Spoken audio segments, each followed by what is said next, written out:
Hi, everyone. This is Hello, Jen.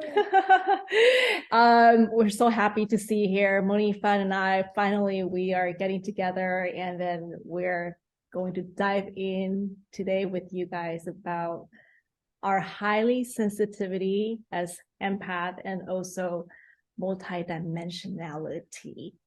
And then I love to talk with you about this subject because it feels renew. We just had solstice, right? So everything is like newness coming out. Newness is percolating, and especially in and around like who we are and how we are supporting ourselves being in who we are, right? Yep. Those energies are what's up for now, is what I like to say. So true. So my first question to you though, often I just feel like to ask, would you describe yourself as a highly sensitive or empath? I'm sure you I are, but would. I yeah, wouldn't have always, but I didn't know enough to to say so. But I same do. here. Yeah, I definitely consider myself highly sensitive. Because for most of the clients or people that we're around with, I mean, in this industry, a lot of them they're highly sensitive.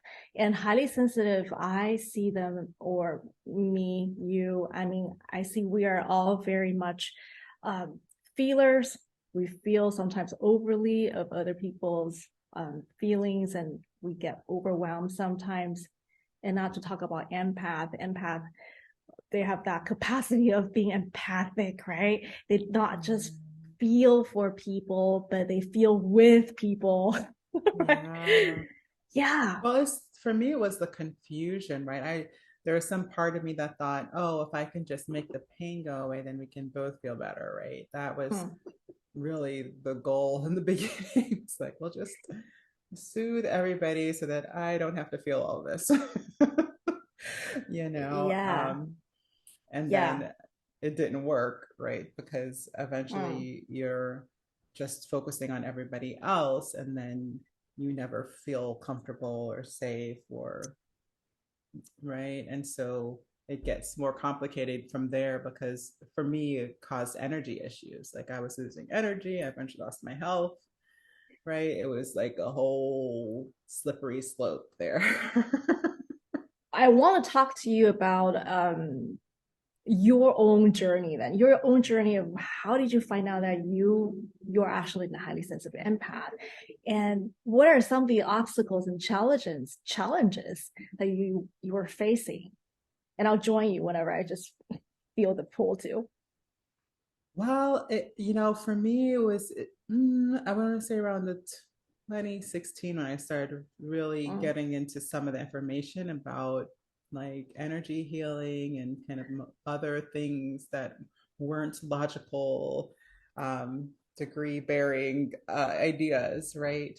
And it was around then that I started looking at pranic healing and energy work and noticed that it didn't take much for me. Like, so that was kind of the Yeah. first indicator. Then I Right. heard about like what do they call them? The indigo children. Oh And yes. Daryl and my husband is Yeah. also very intuitive. And so he was like, this is me. And I was like, this is me, like, so it was kind of that first information that hit that was like maybe we are just different, or maybe we're just built differently, right? Wow. um When and was that so again? When was that that again? was that might have even been before that we met the people in chronic healing. That was might have been around 2015. Yeah, like 2015, 2014. So Yeah. it was Mm. pretty early on I think I'm for about the us. same. Yeah, for me as well. I think I joined you Yeah. that time parallelly. Yeah. Yeah, maybe it was probably Yeah. 2015 because we were married in 2016 and we only knew each other for about a year. So it was Mm, interesting. Like we would have these whole long conversations when I was in grad school. yeah. And really, that's when I started talking about these ideas and concepts, of like the elements and how nature worked. And we were talking about these things, and then they started coming up, and then Daryl found information about a lot of the Kemetic wisdom and knowledge, which is like ancient Egypt, if nobody knows that word. Mm, And that we were just like, why doesn't anybody talk about this stuff?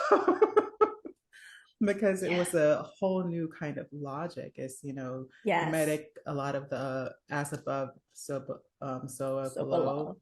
Yeah, like a lot of that information is how it's built out. It's kind of the macro, micro, the mirroring. And it was Yes. very much just kind of a very logical way of starting to perceive what was going on Mm. and what was around us. But even back then, I feel back in 2015, when we were feeling, oh, it's a little bit different from how I used to be, at least, during that time, there's still limited information about highly sensitive people or empath. I just feel like, recently or in the recent years, people talk about it more, and um, so exactly for example, like my own journey, I feel when I'm on this path of healing myself and I have to own all the SHIT that I have done before and trying to undo them, um, the more I feel sensitive in my heart. Because Yeah. back in the corporate years, again, sensitivity, you better hide it. And I didn't even know that I was that sensitive because I was busy masking myself. Right. So Yeah. going to all different social events externally, I thought I was really extroverted, to be honest. Yeah. But Well, not and to keep doing that, you have to right. build kind of have to build a tougher skin. You get Yes. numb I essentially because you don't get totally. tougher. You just get numb. But Yes. that's what happened to me too. Yeah. Yes. So we get numb, right? So that's a common Yeah. ground that we share. We get numb and then we feel Yeah. disconnected from ourselves. We don't know why the heck we're feeling this way. And there's a lot of confusion, right? Yeah. Um, It creates a lot of confusion because you don't know what's coming from where. And right. it starts getting overwhelming. It's really Yes. when kind of my extreme anxiety set in. It was around that time. Yes. Yes. Same. Yeah. So I feel like, not till we were willing to really go deeper and doing those inner work, and being willing to peel all the layers, then we're not really allowing ourselves to feel sensitive, because sensitivity, like, why bother? You're making people feel weird around you anyway, right? Well, I don't want to make you feel weird because I feel weird. Yes. Yeah, like it's absolutely that. It took me a really long time to appreciate emotion, right? And Mm, I remember as a kid just saying like, this is like, yeah, I need to get rid of my emotions because they're useless. Like they're not serving me is how I used to think of it. And then as I was trying to heal and I had liver cancer and all that stuff, when I was healing, that's when I ran across like the emotion codes. I don't know if you heard of that one, the uh-huh. emotion code. Yeah. And that one is something that started unlocking because I didn't even Mm, realize, like, because I was doing energy work at that point. I was kind of doing daily energy clearings, and it was working until I started getting sicker, right? So, and then I couldn't really get through all my chakra clearing because you just get tired. Like it's like, yeah. so when I Mm, realized energy work takes energy, you know, I would just like fall asleep like after clearing a chakra, basically. And then I found emotion codes, and it was kind of like you would just clear kind of like like an old connection yes. essentially, and then you would check Mm, through the ancestral lines how deep would mm, it go and this kind of thing. right. And so then I would like clear like two emotions and fall asleep. But Wow.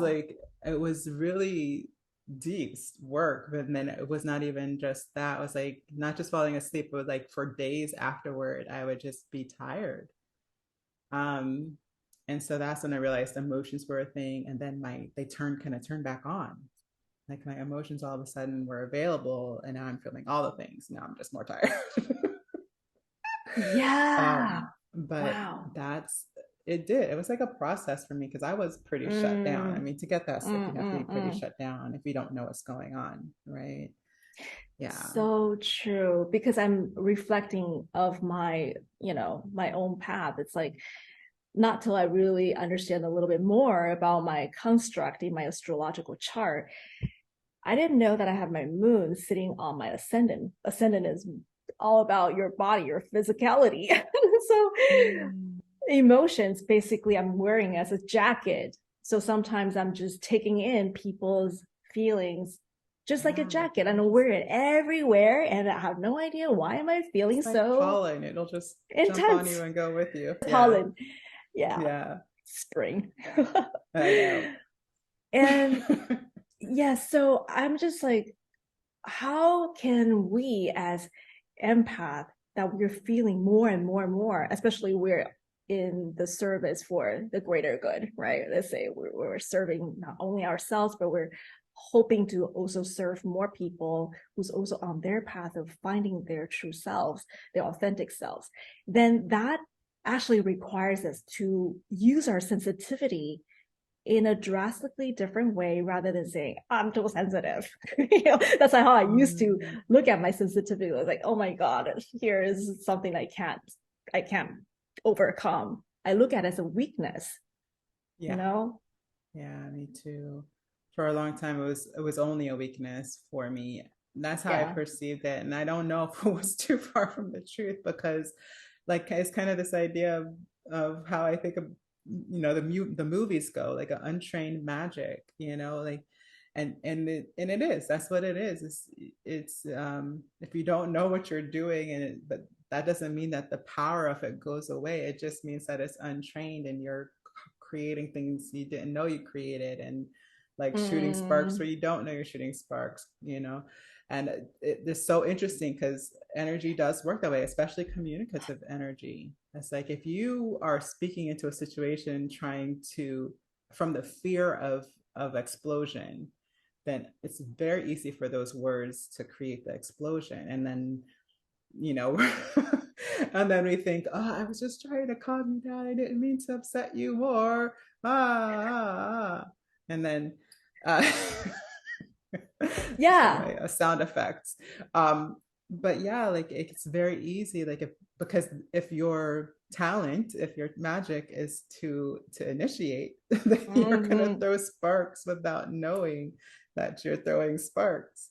um for me, it was like I would try to calm people down, and I would just like try to help them listen to each other.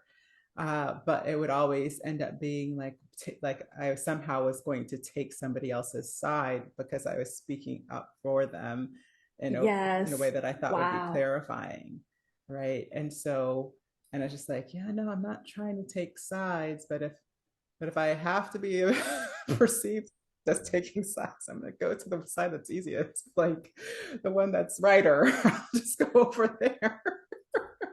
And it was really hard because it did create these perceptions that I wouldn't have chosen if I had been clear, right? Mm-hmm. Um, and so yeah, I think it's these things that we kind of put on to survive, right? I'm like, Mm. well, I'm not, if I'm gonna alienate people, I'm not trying to alienate everybody. I'll just alienate that one over there. Be like, this is Yes. just how it is. And but it was so funny because I would speak up for other people, but I wouldn't speak up for myself, right? So That I was is still only showing up as the ally. I wasn't showing up as like myself and what I thought, what an right? awakening. What an awakening. Because and we you do it so well. I mean, you have done it so well, right? In terms of using that type of sensitivity in you, and you're able to just kind of read people's energy and then you take their energy and express for them. All Yeah. right. Like, But let me help you. Yes. yeah. Yeah, And I called myself a mediator for the longest time because I didn't know what else was going on. It's not like I've been trained like this, but it ends up for every argument, I am the one in the middle trying to explain to the other person what they meant. wow. Yeah. Okay. So it's kind of like Murphy's Law, talking about Murphy's Law, like, oh, I hope that's not going to happen, but we manifested in a way because we energetically kind of draw that energy in that certain direction that we don't want to, but still It's part of happens. our makeup. Like I said, like I think of it as magic.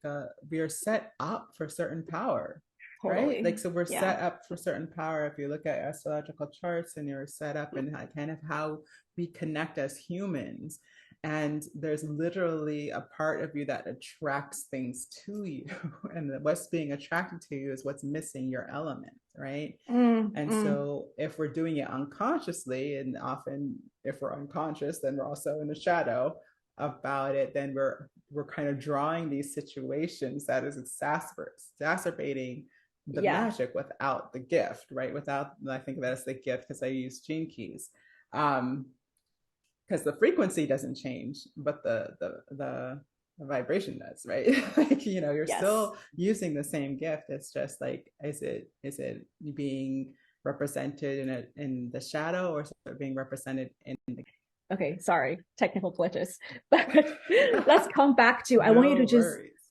repeat a little bit about the shadow part and the Yeah. vibrational part. Yeah. So if you think about frequencies, for those who like color, it's like having a color or a shade of a color. For those who Yeah. like sound or music, it's like having a note, you know? And Yes. so uh, that note doesn't change, Mm, right? The gift that you hold or the magic that you hold, that note wasn't changed. What changes is the vibration. Is it a low vibration or high vibration? So I call low vibration shadow from the gene keys, right? and mm. and so in that philosophy, there's not, it doesn't mean it's bad, it just means that it's not operating in its full capacity. The Yes. elements are still there, like what the potential of that gift is Yes. still there.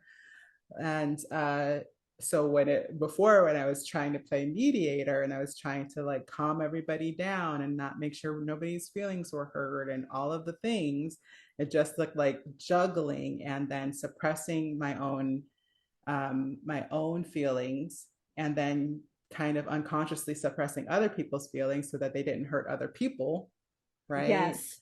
And then causing this, somebody didn't feel heard because their feelings weren't felt and expressed, right? And Wow. so I would end up being that person that was, Mm. I had taken the other person's side just because I wasn't hearing their feelings, so to speak, right? And so yeah, so that's what it looked like unconsciously when I was using that dynamic within myself, right? But now what I end up doing is I hold space more than I do anything, right? I just hold space and let my energy speak, and then speak from Mm. my feelings, and that gives other people the space to share theirs as well, right? And that is like the higher vibration point of it, where people find their voice when they're with me, because I am honoring my feelings, and I'm holding enough space that they feel like theirs will be honored as well, This is right? so huge, Monifa. So I see how, even though we both are empath and highly sensitive people, but we also operate in a slightly different way for me, because you're more of a watery element, right? I'm So so you, oh watery. yeah, you just feel and you're able to ground and calm people. And for me, I'm more of a, as you know, like more impulsive, sparkly type of energy. And so my part of the story is more when I'm not grounded in my energy, it can feel like I could just trigger people very easily. And when I feel like, Mm. oh gosh, I'm triggering people and I feel bad about it, I actually make it my fault and I withdraw. So that's my pattern of like, oh, I did something wrong, or Oh you yeah. hurt people, and then they're reacting this way because the way you are. So I make it about there's something wrong with me, right? Yeah. And that's a lot of empaths are also experiencing certain storylines that's really similar. It's like, I don't fit in good because people don't get me, or people are reacting in a certain way towards me. And that's why, I'm not accepted here. Mm. And so I want to talk to you about a little bit about the dynamic of how the highly sensitive people or empath, they sometimes go through this dilemma of, I want to own myself, I want to own my sensitivity, but at the same time, it's kind of scary because I feel everything. And then at the same time, it's like, I also don't feel like I belong. Want fish and chips? Yeah. Yeah. Hi, Daryl. Sorry. Yeah.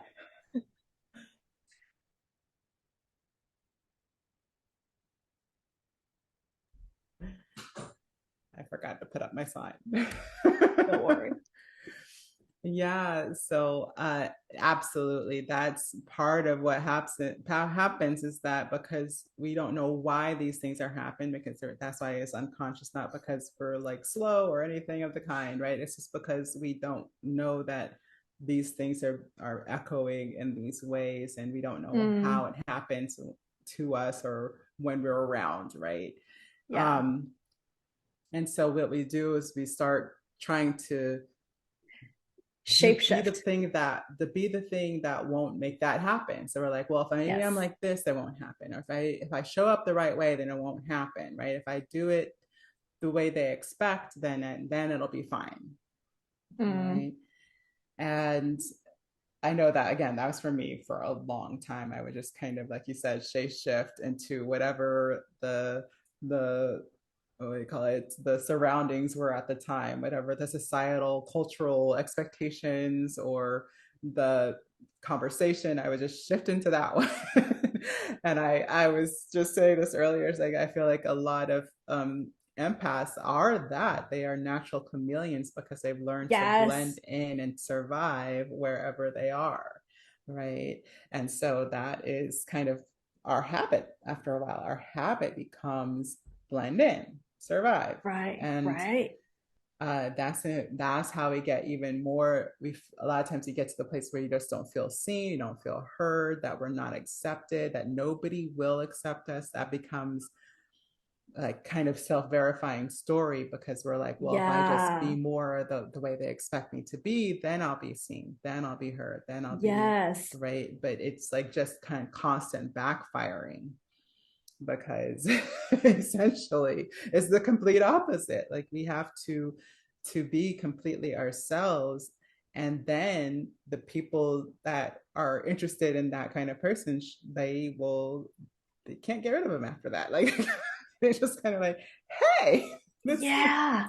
Yeah. like I so relate to dot dot dot dot, and that's really the trick of it, is noticing when we're acting out of that habit, of that old habit of just trying to placate, Mm. placate others, and to just be normal enough that you don't create any waves. This is kind of how I used to think of it. And probably you're just like, well, maybe if I just act even nicer, they won't be triggered by me, right? Yeah. And then it just Yeah. flips upside down even more because then I get resentful because I didn't honor myself. I feel like Yeah. I'm being diminished by myself. I get mad at myself. So that's like an inward fire that's like burning myself, right? It's so not Yeah. healthy. And so let's talk about one thing, because you just brought up this chameleon that we're so good at because we feel and we know how to morph and naturally without us even knowing that we're doing it. This is a funny thing. We're so good Yeah. at just morphing directly and just shapeshift, right? So talking about multidimensionality, now we have this thing called shapeshifter or shapeshifting quality. But how do we use this quality, not labeling this as, okay, this is a really bad, toxic way to dealing with things or connecting with other people, right? But how do we use this energy and serve into something that's in a higher vibration, like you said earlier, right? Yeah. Instead of saying, Um, because a lot of no, good. people, there's a lot of people who are like, I want to be myself. So how do I do that? Right. So it's not just let's be ourselves, I but then wish it there's was a, that easy, yeah, you know? right. it's Yeah. it's about, sometimes it's about excluding all that you are not first in order to find that, oh, that's me, right? It's kind of impossible to jump in, this is me, I'm going to do me today, I'm going to drop Right. everything behind me from this point on. It's almost impossible. So how do Yeah. we use the current, say, our even we quote, quote unquote, this is a toxic habit of shape shifting. How do we even use this toxic way of looking at it, but switching to a different vibration? So it serves um, the path of finding our true self, Mm, I love this question so much because it reminds me of a my my path, which is in the Sulcan calendar. I'm originally a red Skywalker, which is that energy of being an explorer, of Yeah. being, just to try things and to show people new things, right? Mm. And that to me is that energy, because essentially in order for it to stop being a shadow in which we are hiding, we have to be an explorer, and then we have to share our adventure, right? Right. And so it really isn't about, I don't know, like for me, it's less about like getting rid of things, and it's more about finding out like the things that are like new things that are synchronous. Because again, the past kind of has this, it's not clear. It's not clear because it still has the perceptions until we've clarified who we are. But we can't Yeah. clarify who we are Right. without having an experience in which that resonates, right? And so sometimes you have to have a new experience that resonates that particular frequency, and then we recognize ourselves. Am I Yeah. making sense? Actually, give an example. Give an Yeah. example so it feels more So it's concrete. kind of like, have you heard of people putting on like avatars? Not Yes. not like the color images, but Uh, like, yeah. but if you pick up an avatar, let's say that Mm. I am a performer and I want to be the best performer ever, well then I know that the closest I'm going to get right now in the 21st century is if I was Beyonce, right? So I put a Beyonce avatar. So I kind of Oh, okay. say like, oh, okay, like I have her stature, I can wear heels like her, and I'm gonna dress like I'm Beyonce, and then I'm gonna go out on stage and I'm just gonna be like, I'm Beyonce, everybody's gonna love me, right? Yeah. Okay. So, Good and it example. works. It's an example, right? It works. It's very much like character acting. If you've ever done theater, it's very Yeah. much that. And it's this way of exploring, like being different in your skin, Mm. right? And so what people find with that is that essentially they do have an element of themselves that's like Beyonce, right? They Yep. do have and then some of them, like when you find like a really resonant avatar, you'll realize, oh, this is me. Like this is me without fear. This is me Yes. without, right? And so that's why a lot of people really like that exercise. And to me, that's what that is. That's experimenting with finding Mm. out who you are, Oh, I right? love this. I love this. So essentially you're talking about how we actually can utilize this shape shifting quality in us, whoever that has this quality in it's highly sensitive nature, right? Mm-hmm. Allow it to be that almost like a compass or a navigator to help us explore, the possibility Explore the of who possibilities. we are, and Yeah. then through those possibilities, those experiments, there will be like, oh, I don't really like that. Oh, okay, so I'm gonna drop that. Oh, I kind of like it. Okay, let me explore a little bit more, right? So there's that navigation going on. Yes, absolutely. And there's so many different components to our personalities. Mm. And what we've decided is like when we think we're being authentic and it doesn't actually show up that way, what we're doing is we're selecting only one of the aspects of that personality. Mm. So we're like, Mm. oh, well, I'm a nice person. Why wouldn't I show up as nice? But if all they're getting is nice, and they're like, you can't only be nice. There must be like other things happening. And so that's Right. why it feels inauthentic to people, right? Yes. Yes. And so it's the same thing to me, like when people are presenting as like power leader, dot, dot, dot, right? Like they're showing up as only powerful, only a leader. Mm, And then mm, people are like, mm. well, you can't be a powerful leader 100% of the time unless, you know, you can convince somebody of that. Like, what else are you? Right? Yes. And it doesn't mean that you have to not be powerful to show up as authentic. It just means that you have to also have some other version of a personality. Like you have to like music, or you have to like, you know, something. You have something else has to show up as you Yeah. being a human being, right? Mm. Wow. And you know what? This conversation actually give me even more permission to just be more explorative, because I feel like, you know, this contemporary culture that kind of like coins, put a box, and then we feel coined into corners, right? Like, oh, can't move. Mm-hmm. I have to keep this image. I have to keep this reputation, because if I don't, oh my God, I'm going to be sabotaged, you know, by however people are going to perceive me as. So Mm-hmm. we feel uh, our self-image is just being kind of, we need to make it artificial enough to survive. And that's why we betray ourselves and we can't be authentic, because authenticity threatens our survival. Do you see how crazy that Absolutely. is?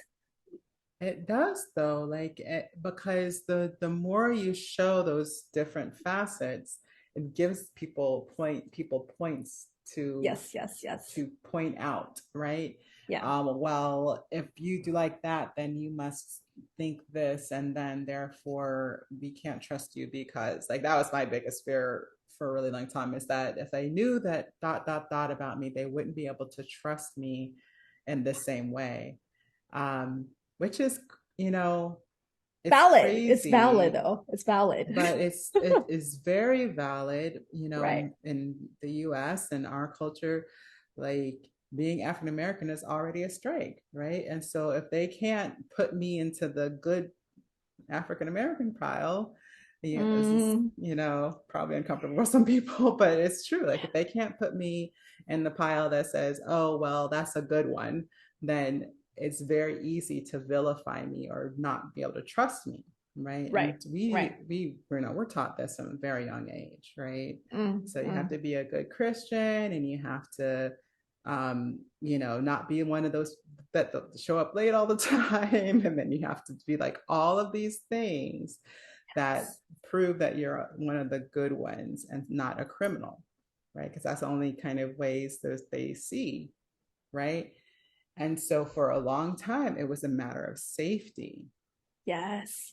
Yes. right? So Yeah. like undoing that training and undoing that um, fear, right? Because it's really hard to do when it's a real fear. Like it's like a real fear. And so but we do get to choose how we perceive and how we show up, and people will treat us the way we perceive Yes. ourselves. Right. So again, me just playing nice all the time was actually like I would have like this really delicate walking. I would just very delicate. I'm like 5'10", like what was I, like 200 pounds at least.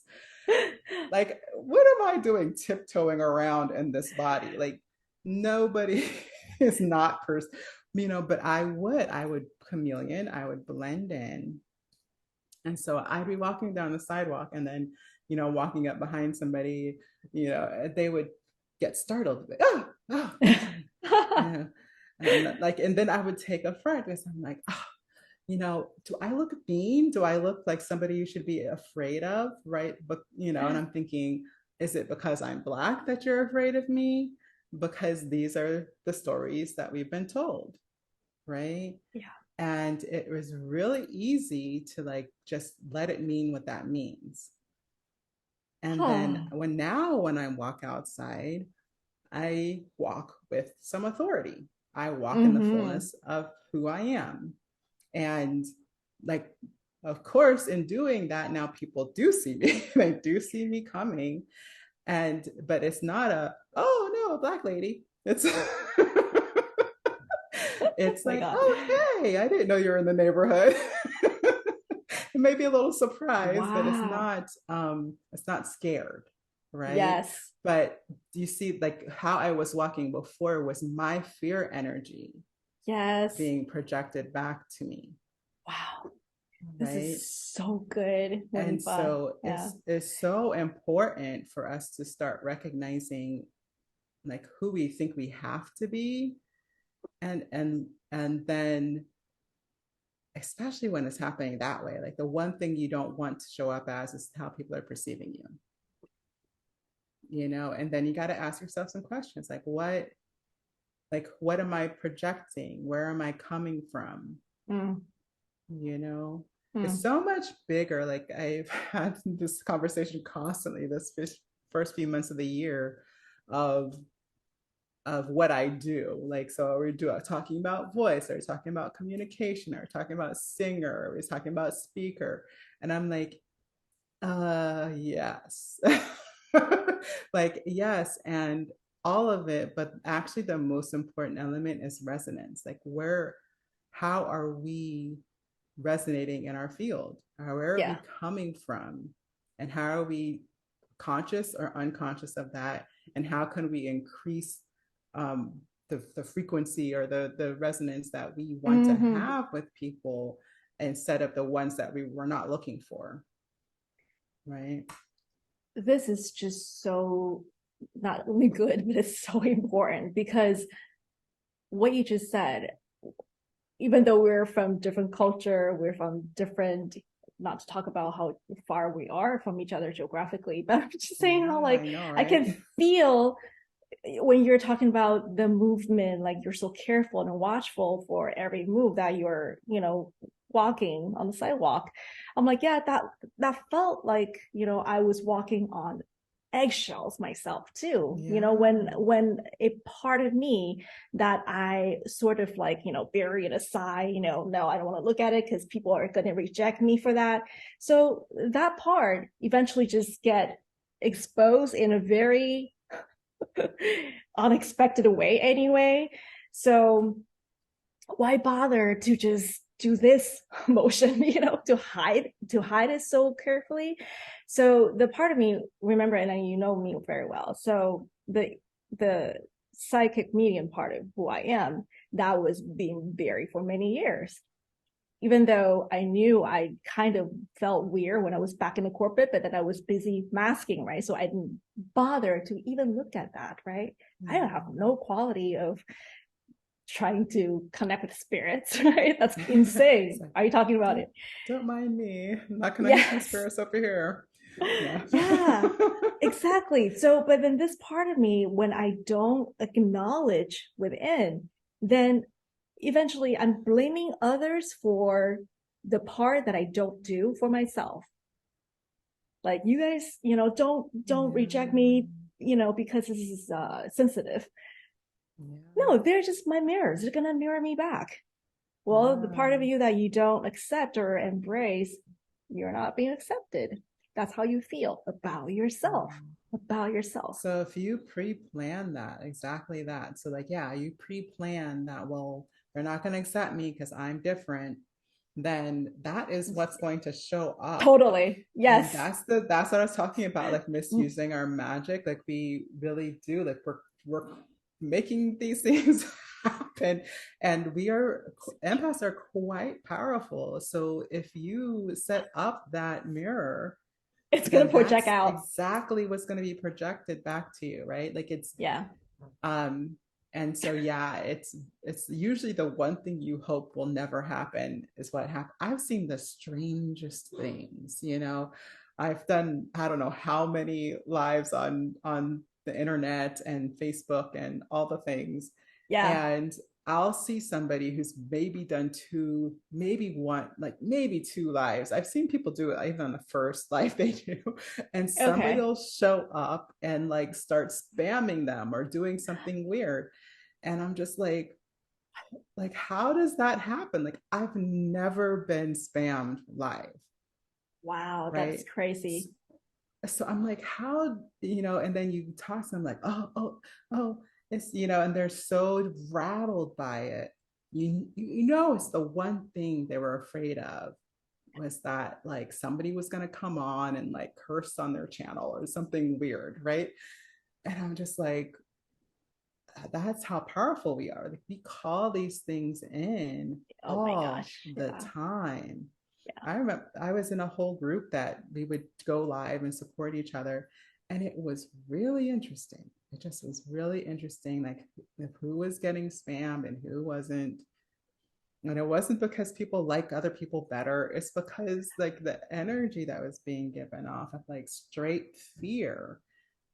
It's Yeah. like walking around with their like purse out here and like trembling, right? Like as you walk down the street, because like the person like, well, first of all, you're easy picking. Second of all, like like you obviously are too scared to fight back. So I'm just gonna come over here and steal your purse real quick, you know?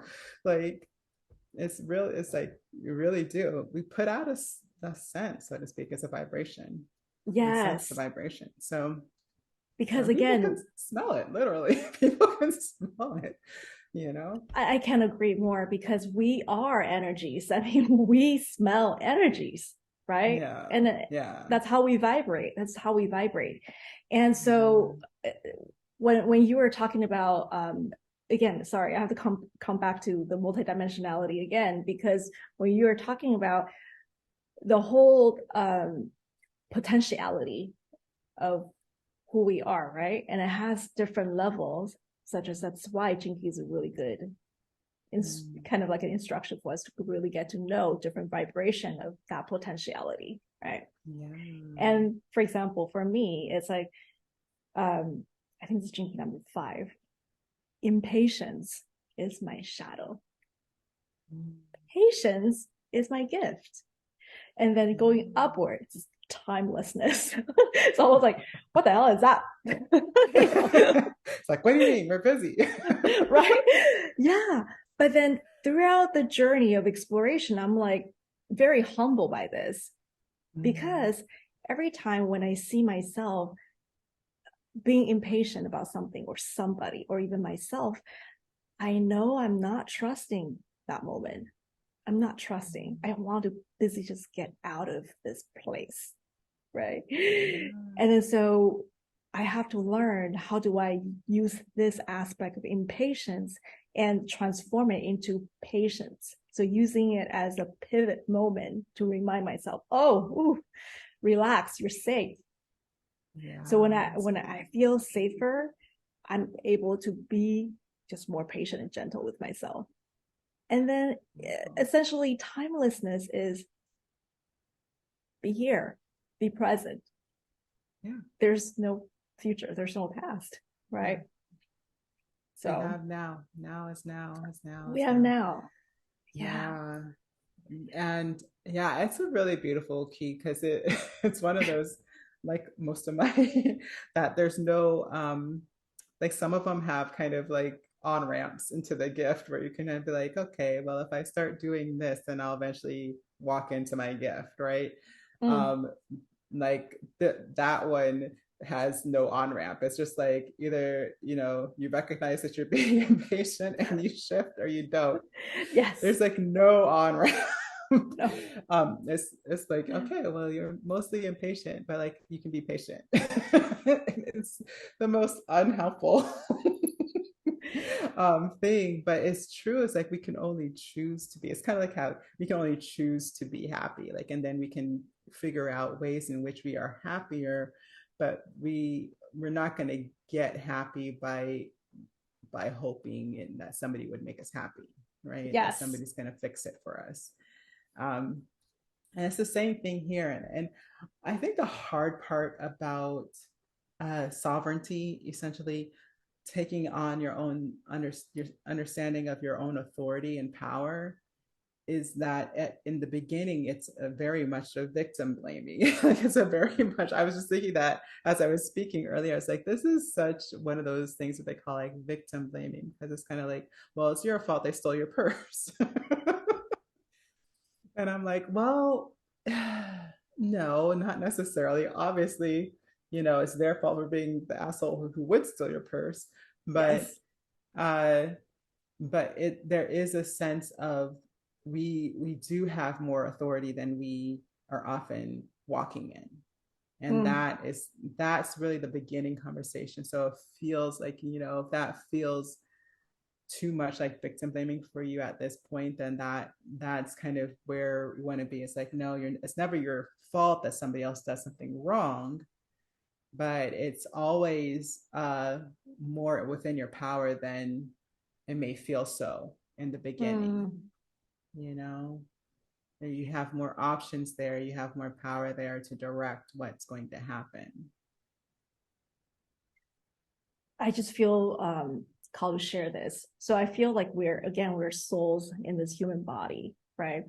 And how do we learn?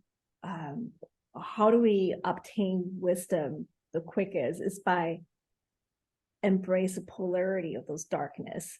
So that's the shadow part that we're talking about. And then when we are able to do that, we immediately bridge into a higher vibration. And then really seeing, well, that's a higher vibrational that's a higher vibrational reflection of you. That's also you.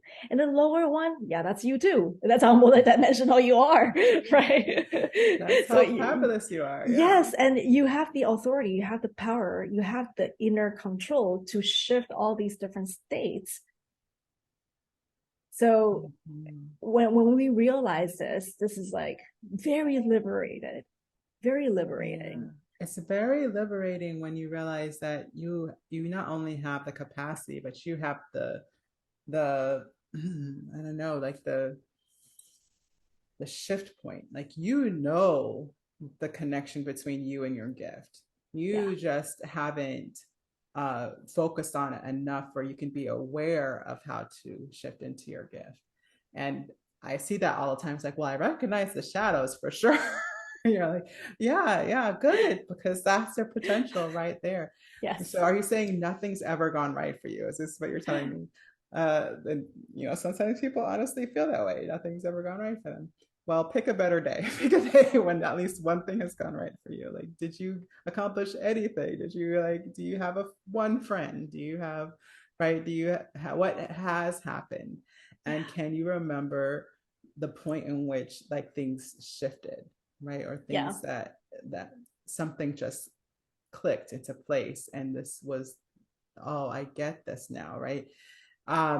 And so that's kind of how I had to walk back, because of course that first time I read through the Gene Keys, I was like, oh yeah, I recognize all the shadows. I don't know what these gift things are. I recognize all the shadows. And luckily I had just been doing enough energy work where I had shifted enough things that I could like glimpse the gifts and understand that this wasn't like complete hooey or anything like that. Yeah. And so, but understanding that, and then that first time when you can just like, you see yourself acting the shadow out, and then you're like, oh, I'm shadowing. Huh. I wonder. And like using your tools, whatever your tools are to move into higher vibration, they work. I promise. They work, whether that's breathing and grounding yourself, or however you do it. When you shift into higher vibration, it's like the gift is just there. It's just there for you to like roll out. And it's fascinating. I've been completely lost sometimes in the conversation because people project, like that's just really, I'm a 3-5. It's people, that's what they do. And and so like, it's like, even my husband, like we'll have these conversations and I'm just like, all I'm getting is that like kind of mirroring, and like he's like spiraling in shadow, and like this thing just starts happening, because when you're really connected to somebody and there's like a huge chemical action happening, like it'll just continue to chain reaction happen. Yes. And so like there'll just be this point where I'm like, okay, either I can choose to keep playing into this this chemical reaction, or I can reposition my energy. And it's like not easy. You gotta get the kicks when you see it. You're like, oh, yeah, but I have something else to say. I'm like, wait a minute. Wait a minute, let me take a breath. I'll just breathe a couple times. Let me breathe 3 times. I'll think 3 times, and then if it's still there, maybe I'll say it. But there's always this point that you get to like this still point where like you start actually hearing. You start actually like the shift happens, and you're like, oh, why was I hearing this as dot dot dot? Because of whatever shadow showed up for you, right? Whatever trigger is another word for it if you use that term. And honestly, like especially if somebody you're working with another empath, like he's empathic and intuitive, and so a lot of times he can sense that I've shifted, and then he all of a sudden he feels heard, and then all of a sudden he gets reasonable. It's the weirdest thing, but like when we're playing out our shadow, we aren't reasonable. We're not. But instead of me like blaming him for his shadow, then I'm like, I ask myself like, well, if he's in shadow, then you're in shadow, because he could only be in shadow if you're in shadow. Yes. So how is yours showing up? Right. That's why we need each other. That's why we need each other. It's like, frequency, like our conversation can go on and on and on because it just ripples, forward and backwards.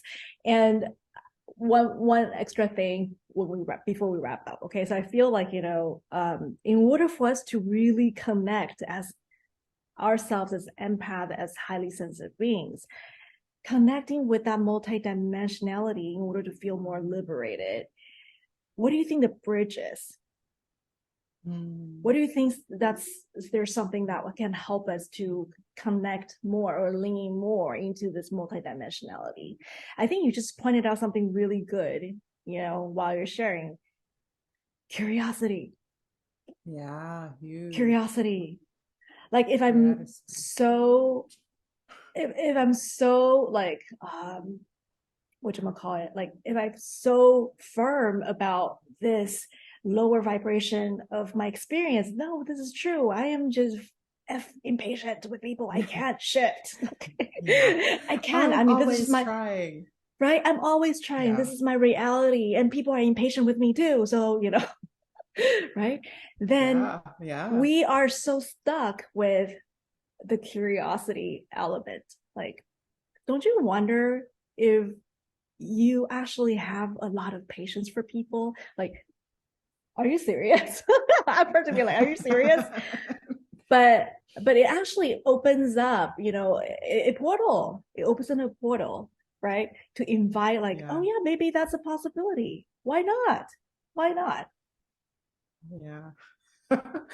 I think curiosity is a huge piece, right? Because it's also but the first thing my mind went to is like, what is the bridge? And two things came up. The first one that came up was how are we trying to whittle ourselves down? Like, how are we trying to get smaller so we are fitting in? That's the opposite of the multidimensional piece, right? So if we are somehow trying to lessen ourselves to show up to whatever's happening, then that's not the bridge, right? And sometimes to me it's like easier to know what's not working than it is to know what it is working. Like the bridge to me is like, well, how many things can you find that are resonant? What are the matching factors? Like they have this as a part of like a community exercise, like because people just assume that they are community based on how they look and all this kind of thing. And so they're like, well, they'll put them in pause and they'll say, well, find something that is similar between you. Right. And if you are out and when you're in that place, you're looking for the things that there are more things like you, then to me, that's the bridge. And then immediately my brain went to, after that, it's love, like it's open heart. Like, so if your heart is closed and you can't imagine being on the same side as somebody else or being in this, whatever you find is hurtful or painful or whatever, If your heart's open, what you'll recognize is that there's either more of you than there is of that. If it's a truly negative thing, there's way more of you, and there's nothing to be afraid of or to back down from, right? That you can fully show up as yourself in the face of Yeah. whatever that is, Yeah. right? Or you realize, actually, this is not so far from me. Like, I am not so completely opposite of this. There's a part of me that understands. When I'm open-hearted, there's a part of me that empathizes and sympathizes, but doesn't have to become, because I recognize that that is theirs and this is me. Yes. Right. Yeah. And so, like, when we get to fully show up as ourselves, then we're less worried about what the other person is doing. And I know, like, sometimes that doesn't feel true for a lot of people, but it is. Like, if you are so worried about the other person, there's a fear in you that you're not being present to. And if there's a fear in you that you're not being present to, your heart is closed. Yeah. I don't care how painful it is, like, the heart is closed. Right. And so recognizing that, and like, it may not be safe at that time. Like, you know, if we've had trauma, we're in protective self and we're just taking care of ourselves, sometimes the answer is to walk away, or it's like, just find your closest point of safety. But if we're in exploration about what it might mean to be different and feel different, then we start asking those questions. We get curious, like, what in me is afraid? What in me thinks that I have to shrink in order to survive in this space, right? And then I think you open up from there.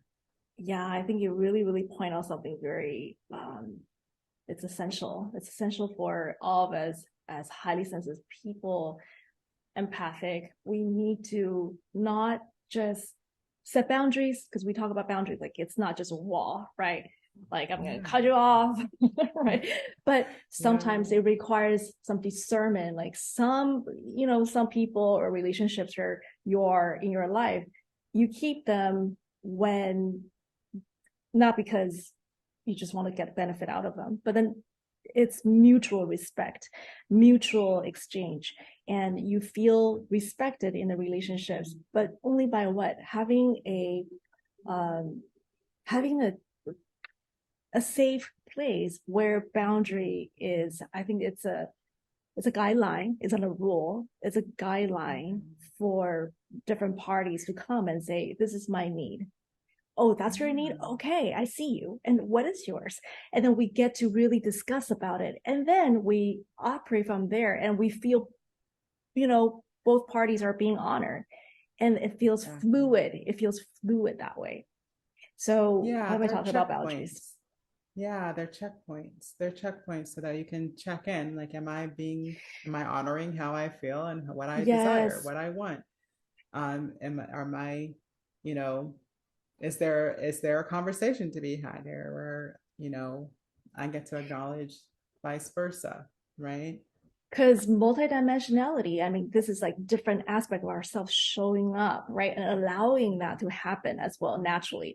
So that we need to feel safe, in the environment we're in. So that's why boundary setting, again, it's necessary. It is necessary. But how do we do it with love, not with that cold-heartedness, right? Blaming people, like, you're violating my boundary here. But allow others to say, well, you're also welcome to embrace that multidimensionality of yours. And let's work on this together, because that's my goal. Is that your goal? Let's do it together. Well, and I think that's the point, right? If you're setting up a boundary, it's not just to keep people out. It's also, how are we letting people in? Yes. Right. And I feel like that's the conversation that needs to be had. It's like, it should be multi-directional. Otherwise, again, as powerful beings, it's literally just like a steel wall. And if we're wondering why nobody can see us, it's because we're behind a steel wall. Yeah. It is so true.